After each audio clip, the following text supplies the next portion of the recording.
Hello everyone, welcome to our channel, and I'm very delighted to have Ema Melanaphy with us today because we will have a very interesting session. It's on energy healing, and Ema is a Reiki healer and master. So I think she is the best person to carry on today's session, and we will learn a lot from her. So I will not keep you wait anymore. So Ema, could you please give a short introduction for our new audience? Yes, thank you, Tanvir.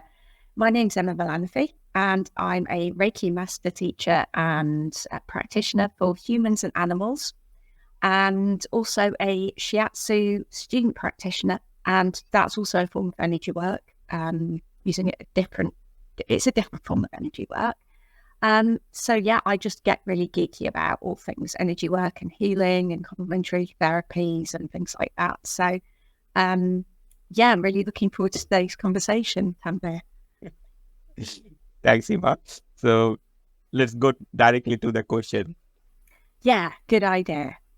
So our first question is a very popular one. People are very curious to know about what is chakras and where have they originated and how many chakras do we have in our body or out of the body. Yeah. So from my perspective, as I understand it, the word chakra means wheel. And it's because the idea of chakras being in the body and out of the body, and it's a way that energy can flow into and out of the body. And when they're spinning well and they're clear, then energy is flowing freely and there are no blocks, and that makes for a healthy energetic system. And as I understand it, chakras, each of them relates to a different layer of the auric field as well. So the higher up you get, the further out of the body the chakra connects to. So chakras, I believe, come from the Indian system of energy work. And they became very, very popular in the West in about the 1800s with a movement called Theosophy, which was created by a lady called Madame Blavatsky. And she was, Theosophy was all about finding universality in all the kind of energy work and spiritual systems of the world, and finding the common truths that exist at all in the heart of all of them, and kind of interlinking and interweaving them all. Now, her movement was not without controversy, and I feel like it's had a really positive effect in many ways. I wouldn't necessarily subscribe to all of the aspects of what she put forward, but it certainly broke a lot of new ground, and it spread the word and also brought Eastern teachings into a more Western context, because she had people who she made connections between holy people and spiritual teachers in the East, and also her followers from the West. So she kind of was a bit of a bridge between the two. And that is the reason that we have chakras in the West, and that the fact that they're so very popular. Just to mention that actually chakras and meridians, the chakra and meridian systems do interlink and work together. They're not the same thing, but I've had it very beautifully described by a Shiatsu practitioner and teacher of many years who's very, very well respected in the world of energy work, called Cliff Andrews, who is one of the Shiatsu College's teachers, and also runs New Energy Work, which is an online resource. Really, really interesting, and a wealth of information there. But he has a video, which is, I believe, on YouTube as well, which is showing him giving a treatment to somebody using the chakras and the meridian system. And he describes and explains it as being the chakras seem to act as a gateway or a portal to the meridian system above it in the body. So there are ways to work with both. Not very many people do, I have to say, although I do in my own work. but there are different ways to approach chakras, and it's a very it can be seen as quite a simple and approachable and universal system to begin with. So the chakras in the body are starting at the base, the root chakra. Then you have the sacral chakra in the lower abdomen, and this corresponds with the lower burner in traditional Chinese medicine. Then you've got solar plexus chakra, which is around the bottom of the ribs and the top of the abdomen, so the kind of stomach area. Then you have the heart chakra, which is a very big gateway and energy center in probably every single energy work system which is out there. Then you've got yes. Then you've got the throat chakra, and I always see this as being a bit of a gateway between the heart and the head. So when that's blocked, maybe you're listening to the monkey chatter and not connecting with your heart's wisdom and knowledge. But anyway, I'm getting into the detail there.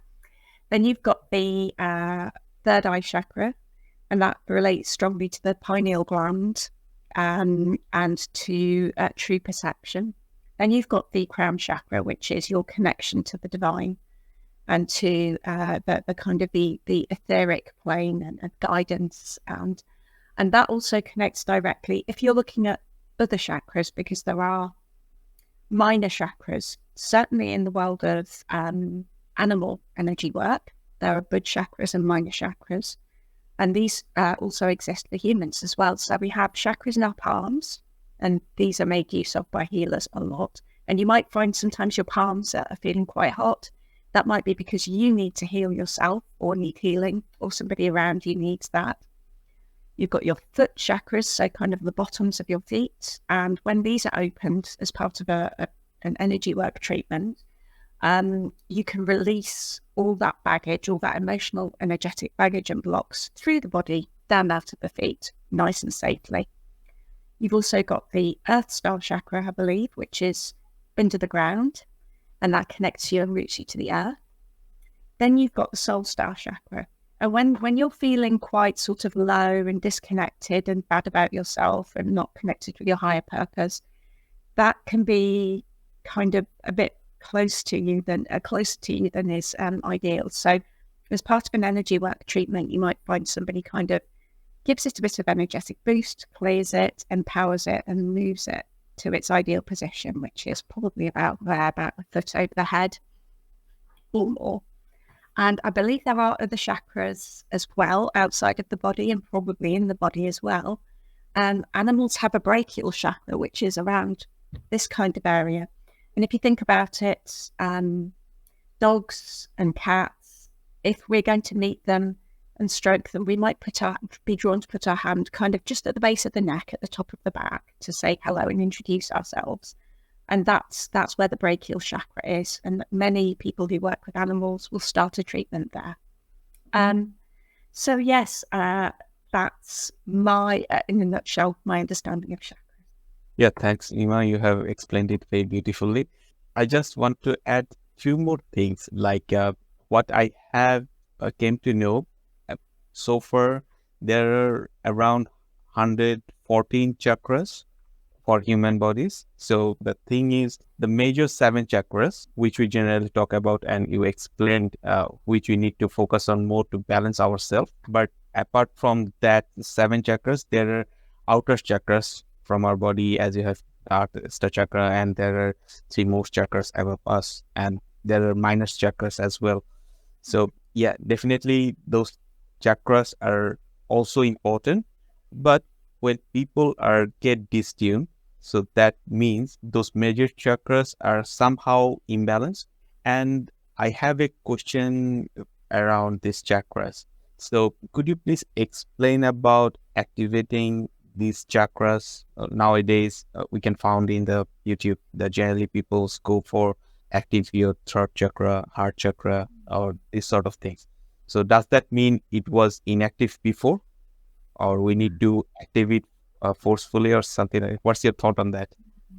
So my thoughts on that, Tanvir, are that chakras become activated on their own. The more spiritual you get, the more you're balancing your chakras, the more you're giving yourself what you need and tuning into your body and your energy, you will naturally become more balanced and more connected and aware of your chakras. And I feel like there are things that you can do which are more specific when you are on your spiritual path, and say you're meditating, and maybe you're using sound healing at different frequencies for the different chakras to tune into them and to feel their energy and become aware of that. It's a good thing to explore. I feel like it's I don't know, maybe because I'm a little bit more drawn to the kind of the Japanese and the Chinese system as well. I feel like there is a lot of emphasis given to the chakras where it could be given elsewhere. Tanvir, was there something you wanted to say?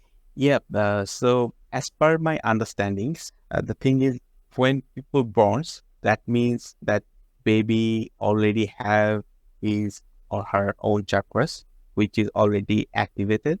But the thing with the growing age, we forget how to get aware about our body, about our surroundings. And that moment, we are getting also imbalanced through our chakra. I mean, it started to get imbalanced. But what people are saying about activating right nowadays, as per my understanding, it is like you are putting your focus on those chakra.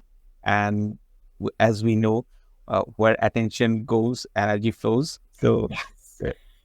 so that thing is like you're focusing on your root chakras or sacral chakras, and when your attention goes there, those energy is getting balanced where it should be, and eventually, when all of our chakras are balanced, then we can find the harmony. Yeah. So the thing is, chakra is already balanced. It's not like it was not active or it is just stuck or something like that. It's not like that. The thing is, it might be stagnant or it is not balanced, but our purpose or our focus should be on how to balance those chakras. I completely agree, Tanvir, and that's really, really beautifully put. Thank you. Yeah, I feel like there's no kind of magic wand. There's no amazing chakra. The third eye is fantastic, but if you only focus on your third eye and not on anywhere else, you're not really going to get anywhere. You're going to end up with more problems.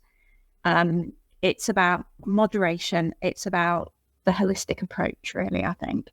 When you're lovely and balanced, that's when you can focus on the higher chakras if you wish to have certain effects. But it's not something you can just jump into and have have fixed for you. It's more about being able to connect with yourself. As you said, Tanvir, it's connecting with your body and becoming aware of the chakras as part of the whole holistic being that you are, and getting to know your energy system and how it integrates with your body. And that's more important, really. People get very hung up on the idea of raising your vibrations, and that's a lovely thing, but that's more of a byproduct. When you're doing the right things and you're looking after yourself, that will happen. It's not a case of you need to follow these instructions, do this, do that, and your vibrations will be raised and then you'll be okay. Yeah, that's you're spot on. So the thing is, the one thing which you have mentioned, people are right now focusing on activating the third eye so that he or she can know everything about the universe. I mean, as per their expectations. So what my belief, or the activating the heart chakra. But the thing is, if you keep focus on certain chakras, it will be more active. But the thing is, we need to focus on other chakras as well, because if the lower chakras or some other chakras are not balanced, that activated chakras is working like hyperactive, which might create imbalance. And what I have seen from my personal experience, when people are doing such type of things without balancing all of the chakras, they face some kind of emotional, mental, and physical imbalance because of the energy system is not working properly? Yeah. I was just wanting to say, so if you think of it a bit like going to the gym.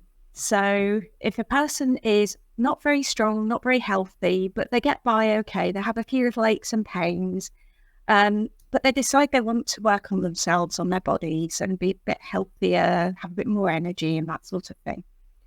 If they go to the gym and they decide, right, so I want to be able to walk for a long distance without my legs hurting, I'm just going to work on my legs. Then their legs will start building muscle and more muscle, and the rest of their body is going to be putting all of its resource into the legs, and it's not going to be functioning, and you're going to end up with problems elsewhere in the body, and extra stresses and strains being put on the body that wouldn't be put on there if you were just kind of doing little bits of exercise and maybe being a bit lazy and not going to the gym. So it's a case of, if you start working on anything, it's really important to know what you're doing and not just get a little bit of information and follow your own guidance, which is coming from here, not from experience. So yeah, it's in moderation and balance and more of a gentle approach, I think. Not running before you can walk. Right, spot on. Yeah. So that will lead to our next question about meridians. So what is actual meridian is? Generally, we hear about meridian when we are lowering acupressure or acupuncture. Could you please focus on that what that meridian actually is? And is it only limited into acupressure or acupuncture? Yeah, absolutely. Thank you for that, Tanvir. So meridians are a network within the body through which chi or energy flows. Most of them are towards the near the surface of the body, so we can access them with needles or with pressure or with energy, actually. You don't actually need to, and that's leading on to the other question a little bit there. You can give hands-off treatments to the meridian system. This is because all energy is connected, so you can give distance treatments or treatments above the body using your energy and connecting them with the energy field. You can connect in with the person's energy. If you're quite advanced and you know you can recognize the different energies, it is possible to connect into any point of any person anywhere in the world from where you are without touching them, but it's very difficult. So the meridian system on the body gives us an easier way to connect in. It's direct. So the meridians are, as I say, they're channels. They're like rivers. They run through the body, and they run either from the head down to the arms, or from the head down to the feet, or the upper body down to the feet. So you have some that are mainly in the arms and some that are mainly in the feet, and they run down the back and the front of the body. There are meridian extensions as well, and also extraordinary vessels, which are things like the Du and Ren channels, which are both sides of the body, like dividing you in half. And actually, those channels are the most fundamental ones. Basically, that leads me into my next point. There is a theory, and it's one that I very much subscribe to, that says that the meridians form when we are forming in the womb, right at the beginning. So the Du and Ren channels are when the fertilized egg splits in half and becomes two. That's when that particular channel is formed. And then you find when the embryo is forming, certain organs will be forming next to organs that they're not next to when the body is fully formed. They will form in a certain place alongside and with another part of the body, and then move to where they're going to go as the body continues to evolve. And that's where you get resonances between different parts of the body that also connect via the channels of the meridians. So the meridian system is probably best known as being part of traditional Chinese medicine, because the earliest examples of diagrams showing the meridian system and talking about it were discovered in China. But it's interestingly, there are indications of acupressure points and meridians being tattooed onto ancient bodies that have been found, for example, in the Alps and the Tyrol. There's a man found there, a prehistoric man, who had tattooed on him acupressure points and channels that relate to the traditional Chinese medicine acupressure points. So, yeah, in a nutshell, that is what the acupressure points are. Sorry, I've not answered the questions yet around whether they can be used in other modalities, which they can. And also, so you don't just find them in acupressure and acupuncture. And they are there in the body at all times. So they are being affected by and affecting the chakra system too. Yeah, nice. Does that answer your question?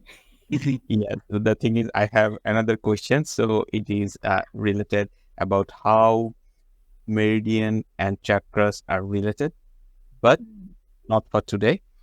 Yes. In our next session, we are going to explore that answer. Okay, viewer, stay tuned with us. We will get back soon with our all other questions regarding energy healing. Till then, stay tuned with us. Bye for now. Bye for now. Bye.